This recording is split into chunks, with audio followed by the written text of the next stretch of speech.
Hi friends, this is 5 Minutes Tech YouTube channel. Here is Samsung Galaxy A23 smartphone.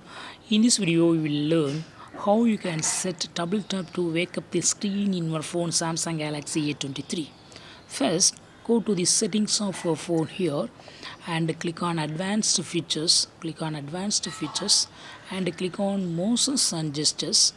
And here, turn on this button. Double tap to turn on the screen. Okay, just turn on this button, double tap to turn on the screen. So now if you put lock screen and if you double tap on the locked screen will be waked up. See here.